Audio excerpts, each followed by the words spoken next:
Okay, so this is a shoebox I put together after I had my miscarriage. And these are just some things that I got from the miscarriage, like the pregnancy tests I took when I found out I was pregnant, the papers from the hospital, and a few of the things that my husband bought me from the gift shop at the hospital. So this is the pregnancy test.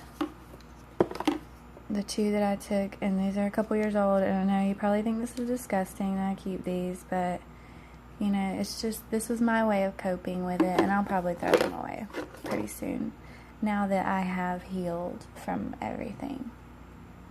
I had my miscarriage May 3rd, 2013. I found out I was pregnant in April, and let's see, what is this? This is some paper, just the outpatient thing.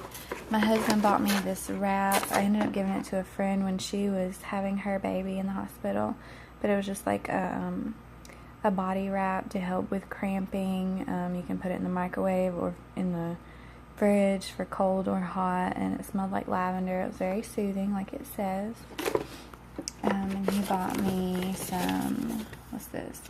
Some strawberries and champagne, little simmering wax squares. You melt it and it smells good.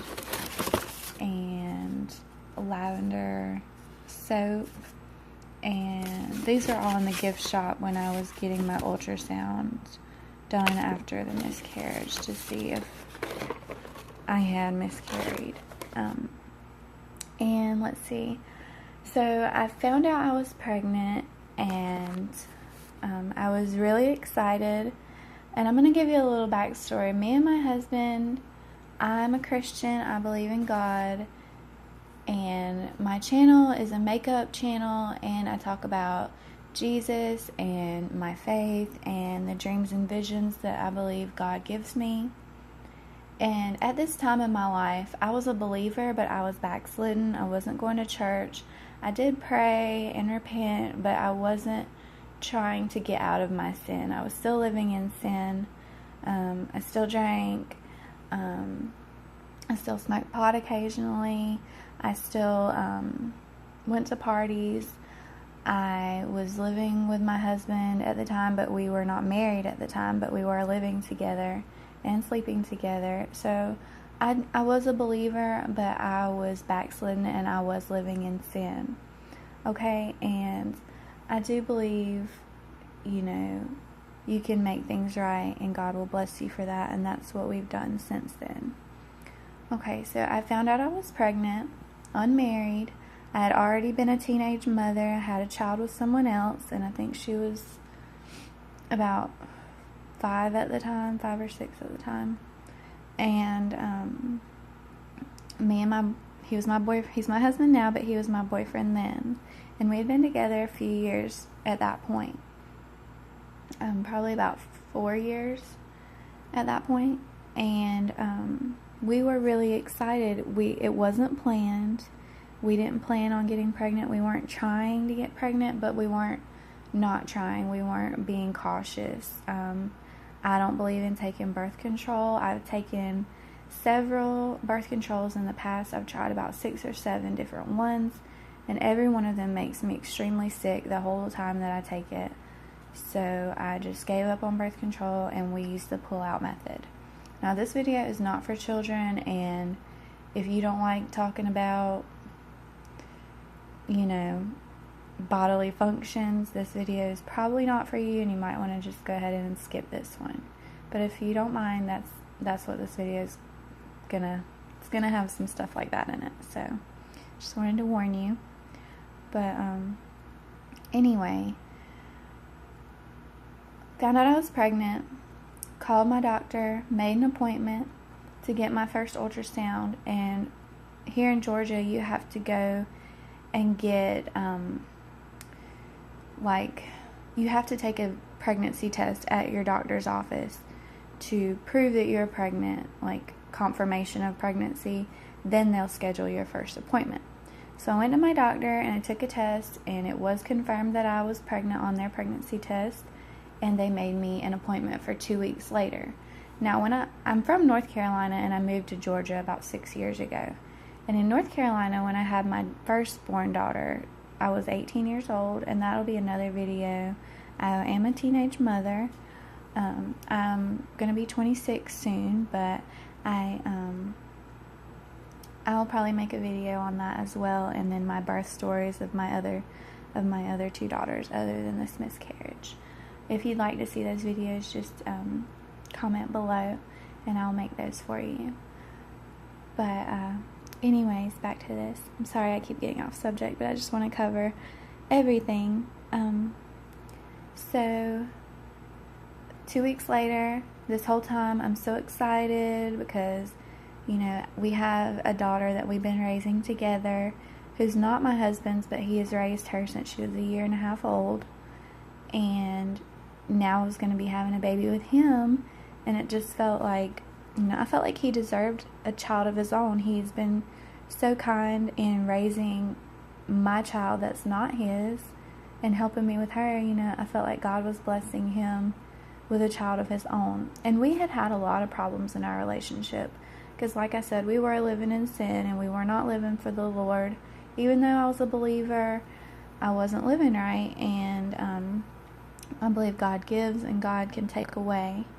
So I believe that's what happened in this case. Honestly, I went in for my ultrasound 2 weeks later, and, you know, I was really excited, but on the way there, I just had this thought like, oh my gosh, what if something's wrong? And I hadn't had this thought the whole time I've known. I hadn't even thought of it.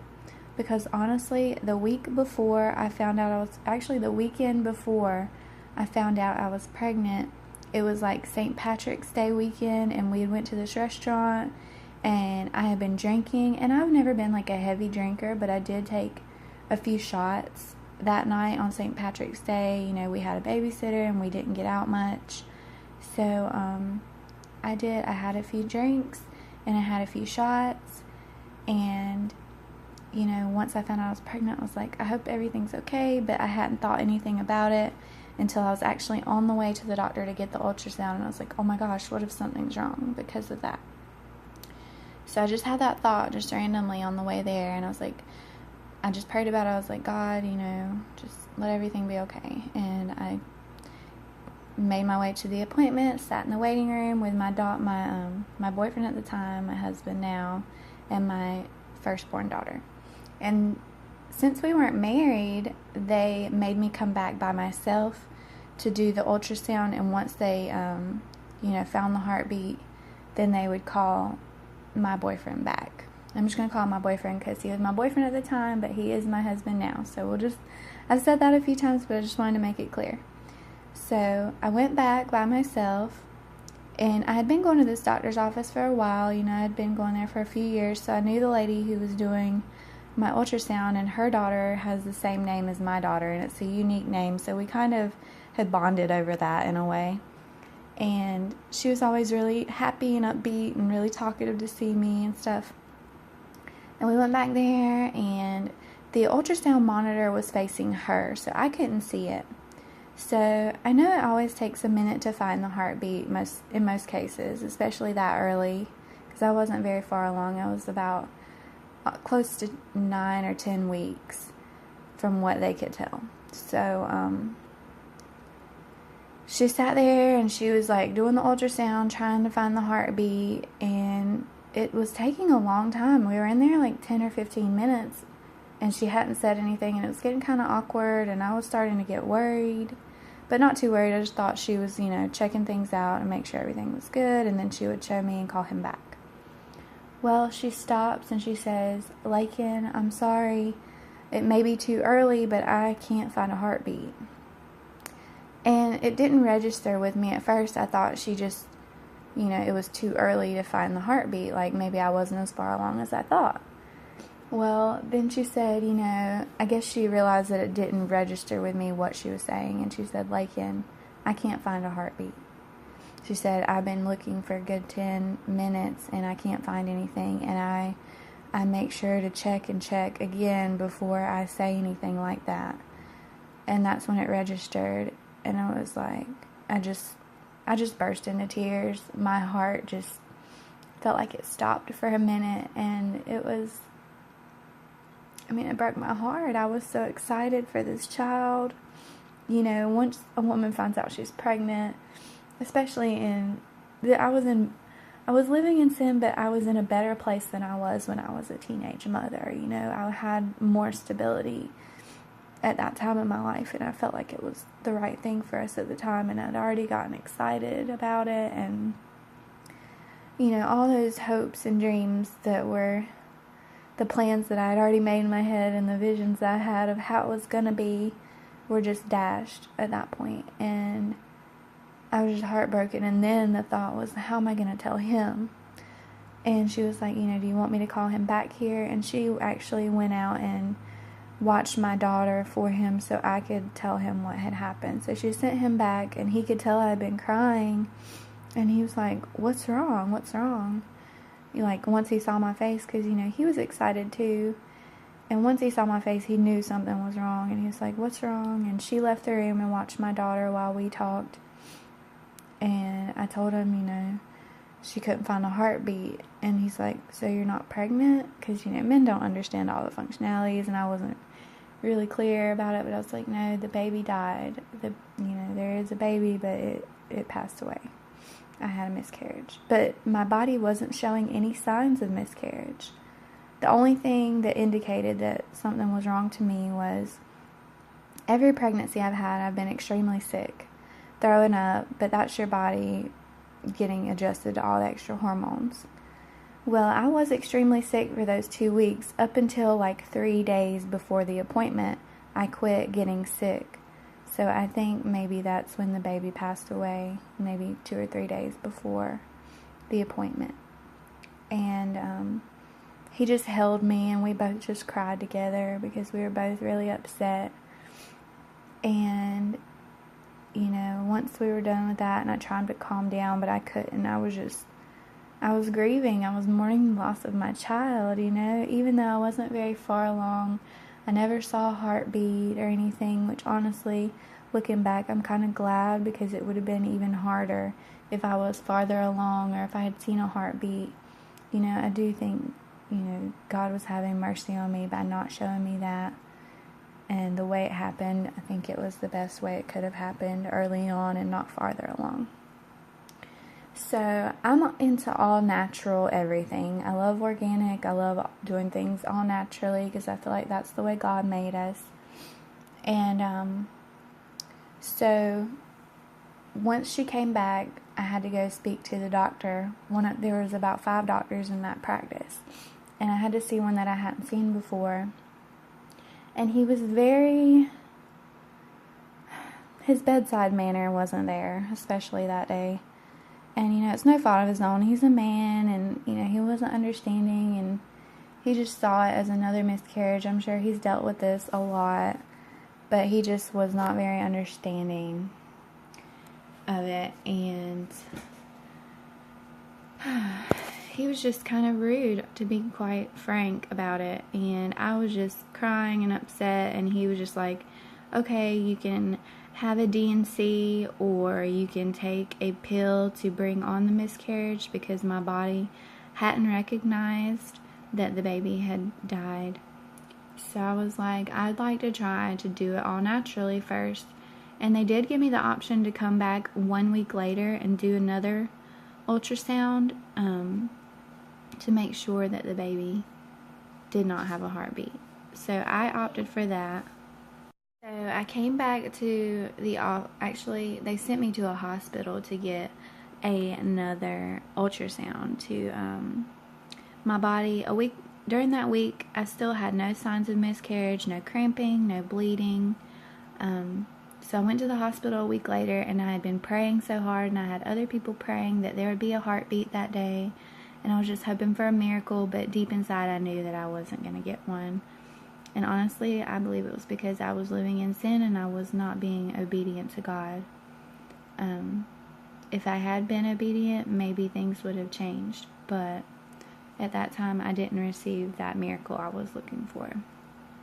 And I don't blame God for that. I blame myself. But Anyway, I went to the hospital and they did find the baby there, but there was still no heartbeat. And again, I was crushed because I was hoping for a miracle. And that's when my husband bought these things in that gift shop at the hospital for me. And he was hoping for a miracle too. He didn't get to go back with me because he was my boyfriend at the time. And when I came out, I told him, it was still nothing. So I had to make another appointment, go back to the doctor and tell them if I wanted to have the D&C, which is where you go in for surgery and they remove the baby and all of the stuff inside you from the pregnancy. Because if you leave it there, it can kill you. You'll become toxic because it is death and decay inside your body, and it can kill you. And people have died from it. So, but there's other ways you can do it. You can wait for it to happen naturally, wait for your body to miscarry naturally, which again, you can't wait too long because you can become toxic and it can make you very sick and can kill you. Or you can do the D&C where you have surgery and they remove everything. Or you can take a pill, which is kind of like the morning after pill, I think. I'm not sure if it's the exact same thing. It's an abortion pill, which I had so much trouble with that. But I opted to wait 2 weeks, which the baby had already been dead a week and a half from what I knew. And I was like, I just want to wait and let my body do this naturally. Okay, so I waited. 2 weeks passed and still nothing. My body was still not recognizing that the baby had died. So the doctor prescribed me the abortion pill, and I can't remember the name of it now. I can probably find it and link it below, but it was just a pill that pretty much causes you to go into labor, and I think I had to take 2 or 3 of them, and it was so hard for me to take it because I was grieving and the baby was still in me and I had a little tiny baby bump, and it was just really hard for me because I'm against abortion, and even though the baby had died, I still felt kind of like I was having an abortion, and it just still felt kind of wrong to me. So I took this pill and I waited, and I started to go into labor, and I had the worst cramping and the worst bleeding, and I was passing blood clots for hours. And the next day my husband had to go to work. My daughter was at pre-K, or she might have been in kindergarten at the time, but she was at school, and I was cramping so bad, and I was in full-blown labor. And I was wearing adult diapers because I was bleeding and passing so many clots that pads weren't working. And it was very painful, like childbirth. That's what it was, only the baby was a lot smaller. And that was the last day, and I was passing clots, but I still felt like the baby had not passed. And my phone rang, my house phone, and I jumped up to get it. And it was my doctor calling to schedule the D&C because they were worried that I was going to become toxic if I didn't get everything out of me soon. And as soon as I jumped up to get the phone, I hurt so bad, like I was paralyzed, like I couldn't move. And I felt the need to bear down and push. And I pushed one hard push, and a big something came out. And I know it's gross, it's gory, I warned you. I pushed, and something really big came out, like a huge, I thought, I'd been passing clots, but this was big and hard. So I knew I had just had the baby, or just passed the baby in the sac. So I went to the bathroom and checked, and sure enough, I had passed the baby in the sac, and it looked like a heart. Like there's a sac that your body makes that the baby is in to protect it, and the baby was inside of that. And I put it in a cardboard box. I washed my hands, of course, and I called my husband and told him, and I called the doctor and told them.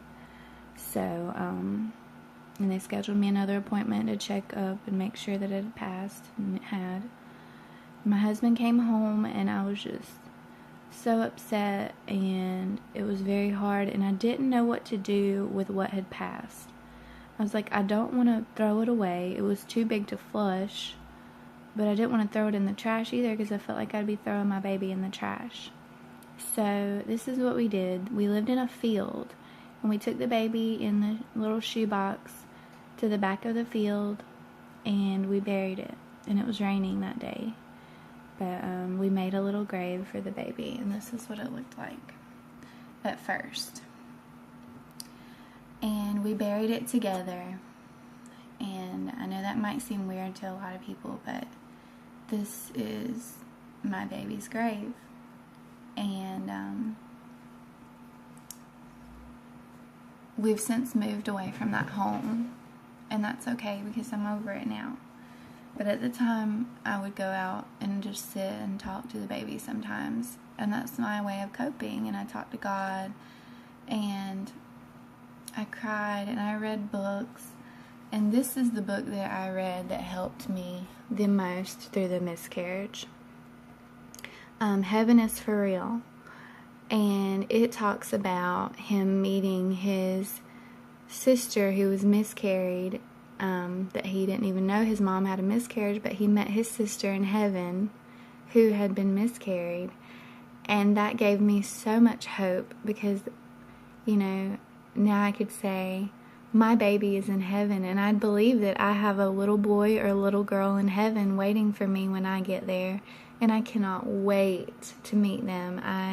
It gives you something to look forward to, and as sad as it is, I still am grateful because that child only knew love. He or she was not born into this evil, fallen world and never will have to be a sinner and never have the opportunity to end up in hell and never be abused, never be neglected, never be raped or murdered or, any of the stuff that people go through in this life. That child only knows heaven and only knows love and is in the presence of God, and that gives me hope. And that is how I dealt with this miscarriage. And this is a poem that I found when I had the miscarriage that also helped me. And it says, I'll be there. I'm not sure who the author is, but it says, Daddy, please don't look so sad. Mama, please don't cry, 'cause I'm in the arms of Jesus and he sings me lullabies. Please try not to question God. Don't think he is unkind. Don't think he sent me to you and then he changed his mind. You see, I am a special child, and I'm needed up above. I'm the special gift you gave him, the product of your love. I'll always be there with you. Watch the sky at night. Find the brightest star that's gleaming. That's my halo's brilliant light. You see me in the morning frost that mists your window pane. That's me in the summer showers. I'll be dancing in the rain. When you feel a gentle breeze from a gentle wind that blows, that's me, I'll be there, planting a kiss on your nose. When you see a child playing, and your heart feels a little tug, that's me, I'll be there, giving your heart a hug. So, Daddy, please don't look so sad, Mama, don't you cry, 'cause I'm in the arms of Jesus, and he sings me lullabies. I love that, and it really helped me during that time. And I did make the grave look a little better. Hold on, let me go to that picture.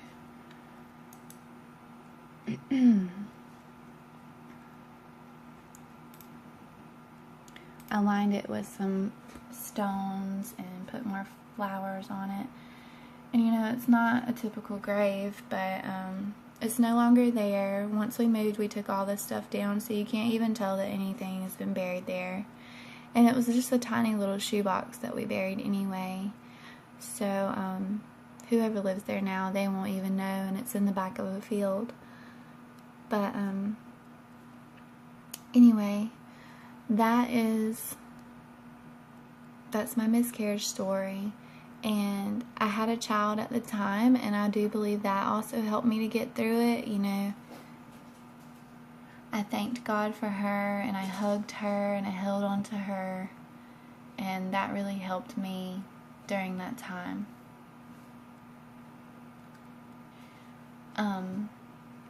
Sorry, I keep saying so much. I'm just trying to gather my thoughts. just looking back on this. I've been through a lot in my life, and this is honestly one of the hardest things I've ever been through. And I did think it would happen to me because my mom had 7 miscarriages while I was growing up. She had trouble, and then she ended up having my brother. So she had me, and then 7 miscarriages in between, and then she had my brother. And they call babies rainbow babies, the child that you have after a miscarriage. It's like a glimmer of hope after a storm, you know. So, and I have a rainbow baby now. Me and my husband, we decided to get married 1 year after the day of my miscarriage, which was May 3rd, 2013, and we got married May 3rd, 2014, and we started trying again. See, we quit living in sin, and we made it right with the Lord. We got married, and we did it the right way this time. And I stopped drinking, and I stopped sinning, and we got married, and I knew that that's what the Lord wanted for us, and that was the only way we were going to get another child. So we got married, made everything right, and I got pregnant on our honeymoon, and I had my baby on Valentine's Day 2015, and she's a year old now, and she's healthy, and she's perfect and wonderful. So I have 2 daughters, and I have a child in heaven that I'll get to meet one day. So this is my miscarriage story, and if you are going through this, I feel for you. It was the hardest thing I'd ever been through. I grieved, I drank, I cried and cried and cried. I mourned this loss just like the death of anyone that I know or love, you know. And even though I never met this child, even though I never even saw the heartbeat, it felt like a death in the family, because that's what it was. So if you are going through this, or you know someone who's going through this, be there for them. You don't have to say a word, just hug them. Let them cry on your shoulder, because that's all I needed. You know, never tell somebody, oh, well, you know, it wasn't a baby, you didn't just, you know. A lot of people said some cruel things, and they didn't mean anything by it, but at the time, it was hurtful. But then on the other hand, I had so many people encouraging me and helping me through. And another thing that helped me was listening to praise and worship, and just praising God and worshiping God and thanking God for everything else that He had blessed me with, because I already had one healthy child. There are some people that have had multiple miscarriages, multiple stillbirths. I already was blessed with a child, you know, so I had a lot to be thankful for already. And so I thank God for her, and I just held on to her, and I held on to my boyfriend at the time, and we made things right. And I truly believe that that's why I wasn't able to have this child, because that was God's wake-up call to me to say, hey, you can have this, but you have to get right with me first. You have to make it right with me, and then I will give you this blessing. So I have a rainbow baby, and I have my oldest daughter, and I have my baby in heaven that I'll get to meet one day. And I can't wait. And I know she's taken care of, or he is taken care of there until I get there. And I don't have to worry about them, because they're safe in the arms of Jesus. So I hope this helped you. And I'm going to do a giveaway on this video. If you're going through this, or you know someone who could use this book, Heaven is for Real, or if you'd like to win this book, comment your email down below, and I'm going to run this until probably I'm going to end it the 24th, February 24th. I will end the drawing. So comment your email down below, and I'll just put all the names in a hat and draw from a hat, and whoever wins, I will email you, tell you you won, and you can send me your address privately, and I can ship this book to you. And I hope this video is a blessing to you, and if you're going through this, just take refuge in Jesus. You know, if you're struggling with infertility, look at your life. Are you being obedient to God? If you aren't, then repent and start living for the Lord, and I know that He will bless you. I know it, because He did it for me, and I know if He'll do it for me, then He'll do it for you. And my heart goes out to you because I know the pain, and I know the struggle, and you know, I got through it, but it was tough. It was the hardest thing I've ever been through, and I've been through a lot. I've been through abuse, childhood abuse. I've seen my dad was abusive to my mom. I've seen a lot in my 25 and a half years. And this was honestly the hardest thing I'd ever been through. So I hope this blesses you and helps you. There was a few songs in particular that I listened to that helped me. Stronger. This is going to make you stronger. Who sings it? Is it Francesca Battistelli, maybe? I could be wrong. I'm sorry. That one. And then that song, I'm Worn. Again, I don't know the name of the artist. I can link it down below. I hate that, but I'm just terrible with names. But those kind of songs really helped me through that at the time. So I hope this helps you, and I love you all, and may the Lord bless you all throughout this week, and I'll be praying for anyone who's going through this or dealing with this. Please comment below on your thoughts and opinions, and I will just talk to you in my next video. Thanks.